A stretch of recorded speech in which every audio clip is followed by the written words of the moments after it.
ಸಮಸ್ತ ಸ್ವದೇಶ್ ಮೀಡಿಯಾ ವೀಕ್ಷಕ ಹೆಣ್ಣು ಮಕ್ಕಳಲ್ಲಿ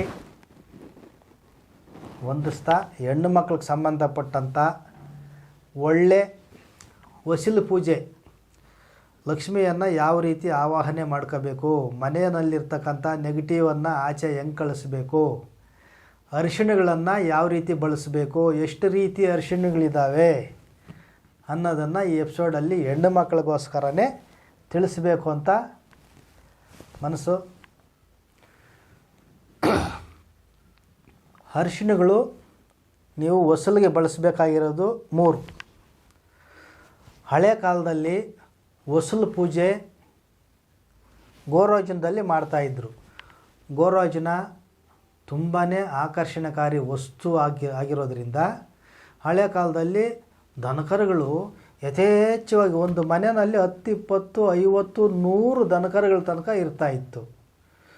ಒಂದು ಗ್ರಾಮದಲ್ಲಿ ಲೆಕ್ಕವಿಲ್ಲದಷ್ಟು ದನಕರುಗಳು, ಪ್ರತಿಯೊಬ್ಬರು ಗೊಬ್ಬರ ಹಾಕಿ ಬೆಳೆಗಳು ಬೆಳೀತಾಯಿದ್ರು. ಇವತ್ತು ಗಂಜಳ ದೇವ್ರಿಗೆ ಪೂಜೆ ಮಾಡ್ತಾಯಿದ್ದೀವಿ, ಪುರೋಹಿತರು ಬಂದಿದ್ದಾರೆ, ಅಥವಾ ಯಾವುದೋ ಮನೆ ದೇವ್ರದ್ದು ಪೂಜೆ, ಇನ್ನೊಂದು ಮತ್ತೊಂದು ಪೂಜೆಗೆ ಪಂಚಮಿ ಅಂತ ಕರೆಯಲ್ಪಡತಕ್ಕಂಥ ಒಂದು ನಾಟಿ ಹಸುವಿನ ಗಂಜಳ ಅಂತ ಕರಿಬಾರ್ದು, ಅದನ್ನು ಪಂಚಮಿ ಅಂತ ಕರಿಬೇಕು.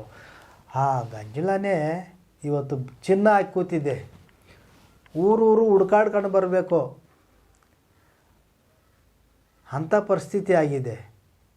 ಇಲ್ಲಿ ಗಂಜಳ ಅನ್ನೋದಕ್ಕೊಂದು ಪವಿತ್ರತೆ ಸ್ಥಾನ ಇದೆ. ಆ ಗಂಜಳನೂ ಹಾಕಿ ಹೊಸಲು ಒರೆಸಲ್ಲ. ಆ ನಾಟಿ ಹಸುಗಳಲ್ಲಿ ಸಿಗೋಂಥ ಗೋರೋಜನ, ಗಂಜಳನೇ ಸಿಗಲ್ಲ ಅಂದರೆ ಗೋರೋಜನ ಎಲ್ಲಿ ಬಂತು?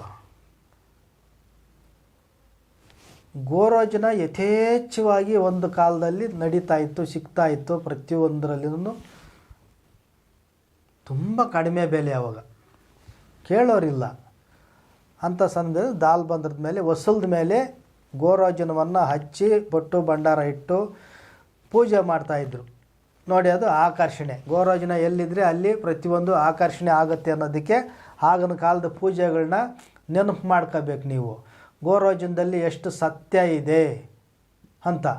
ಗೋರೋಜನ ಅಂದರೆ ಹಸು ದನಗಳ ಒಂದು ಪಿತ್ತದ್ರವ ಗಟ್ಟಿಯಾಗಿ ಹಳದಿ ಕಲರಲ್ಲಿ ಚೇಂಜ್ ಆಗಿ ಸ್ವಲ್ಪ ಕಹಿ ರೀತಿಯಲ್ಲಿ ಇರ್ತಕ್ಕಂಥದ್ದು, ಹಳದಿ ಬಣ್ಣದಲ್ಲಿ ಗೋರೋಜನ.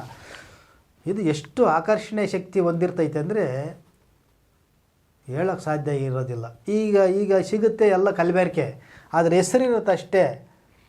ಒಳಗಡೆ ಗೋರೋಜನ ಇರಲ್ಲ, ಹಳದಿ ಬಣ್ಣ ಇರ್ತದೆ ಅಷ್ಟೇ. ಯಾವುದೋ ಒಂದು ಬಣ್ಣ ಮಿಕ್ಸ್ ಮಾಡಿ ಮಾರ್ಕೊತ ಇರ್ತಾರೆ, ಅದರಲ್ಲಿ ಎಷ್ಟಿರುತ್ತೆ ಪವರ್ ಇರಲ್ಲ. ಹಾಗಾಗಿ ಗೋರೋಜನದ ಜಾಗದಲ್ಲಿ ಲಕ್ಷ್ಮಿ ಆವಾಹನೆ ಆಗಬೇಕು. ಗೋರೋಜನ ನಮ್ಮ ಹತ್ರ ಇಲ್ಲದೇನೆ ಲಕ್ಷ್ಮಿ ಆವಾಹನ ಹೆಂಗಾಗಬೇಕು ಆಗತ್ತೆ. ಯಾವ ರೀತಿ? ಹೆಣ್ಣು ಮಕ್ಕಳು ಪೂಜೆ ಮಾಡೋ ಉದ್ದೇಶನೇ ಲಕ್ಷ್ಮಿ ಆವಾಹನೆ ಆಗಲಿ ಅಂತ. ಬೆಳಗ್ಗೆ ಸಂಜೆ ಅರಿಶಿಣ ಹಚ್ತೀರ, ಅರಿಶಿಣನೂ ಒರಿಜಿನಲ್ ಇಲ್ಲ, ಎಲ್ಲ ಬಣ್ಣ.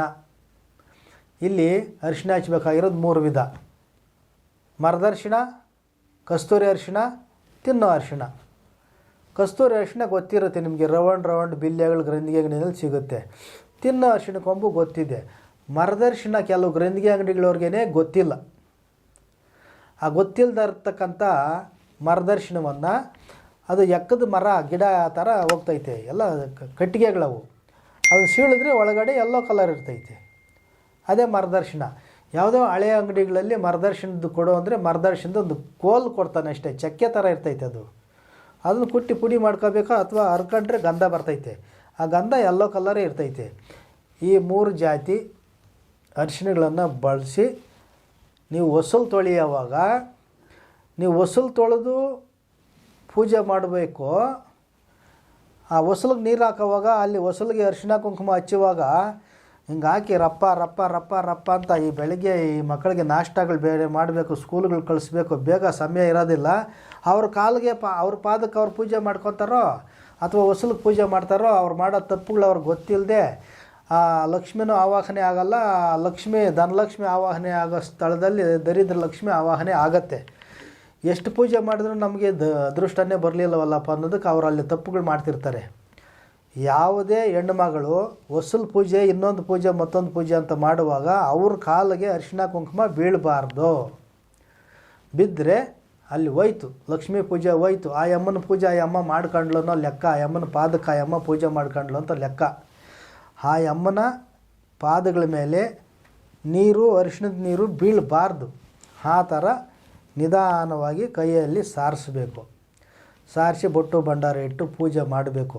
ಅಲ್ಲಿ ಪೂಜೆ ಮಾಡಿ ತುಪ್ಪದ ದೀಪ ಮನೆ ಒಳಗಡೆ ದೇವಸ್ಥಾನದಲ್ಲಿ ದೇವ್ರ ಜಾಗದಲ್ಲಿ ತುಪ್ಪದ ದೀಪ ಬೆಳಗಬೇಕು. ಶುಕ್ರವಾರ, ಶನಿವಾರ, ಒಳ್ಳೆ ವಾರಗಳಲ್ಲಿ ವಾರಕ್ಕೊಂದು ದಿವಸ 2 ದಿವಸ ಹೆಣ್ಣುಮಕ್ಳು ಪೂಜೆ ಮಾಡೋದುಂಟು. ಅಥವಾ ದಿನ ಇರೋರು, ಸ್ವಲ್ಪ ಚೆನ್ನಾಗಿರೋರು ದಿನ ಮಾಡ್ತಾರೆ, ಮಾಡಲಿ. ಬಡವರು ಬಗ್ಗರು ರೈತಾಪಿ ಜನಗಳು ದಿನ ಮಾಡೋದಕ್ಕೆ ಆಗೋದಿಲ್ಲ, ಕಷ್ಟ. ವಾರಕ್ಕೆ 1-2 ಸಾರಿ ಆದ್ರೂ ತುಪ್ಪದ ದೀಪ ಹಚ್ಚಿ ಈ ಥರ 3 ಜಾತಿ ಅರಿಶಿಣಗಳಲ್ಲಿ ಹೊಸಲು ತೊಳೆದು ಲಕ್ಷ್ಮೀ ಆವಾಹನೆ ಆಗುವಂಥ ಒಂದು ತಂತ್ರ ಪೂಜಾ ವಿಧಾನ ಇದು ಅಂತಂದು ಹೆಣ್ಣುಮಕ್ಕಳಿಗೆ ತಿಳಿಸ್ತಾ, ನೀವು ಪೂಜೆ ಮಾಡುವಾಗ ಪಾದಗಳ ಮೇಲೆ, ನಿಮ್ಮ ಕಾಲುಗಳ ಮೇಲೆ ಅರಿಶಿಣ ನೀರೇ ಆಗಲಿ ಯಾವುದೇ ನೀರು ಅಲ್ಲಿ ಹೊಸಲ್ದ ಮೇಲೆ ಹಾಕಿ ಆ ಸಿಡಿಯಂಥದ್ದನ್ನು ಕಂಟ್ರೋಲ್ ಮಾಡ್ಕೊಂಡು ನಿಧಾನವಾಗಿ ಪೂಜೆ ಮಾಡೋಂಥದ್ದು ವಿಧಾನ ಸರಿ ಇರ್ತಾಯಿದೆ ಅಂತ ಹೇಳ್ತಾ ಈ ಎಪಿಸೋಡನ್ನು ನಿಮಗೆ ತಿಳಿಸ್ಕೊಡ್ತಾಯಿದ್ದೀನಿ, ಮುಗಿಸ್ಕೊಡ್ತಾಯಿದ್ದೀನಿ.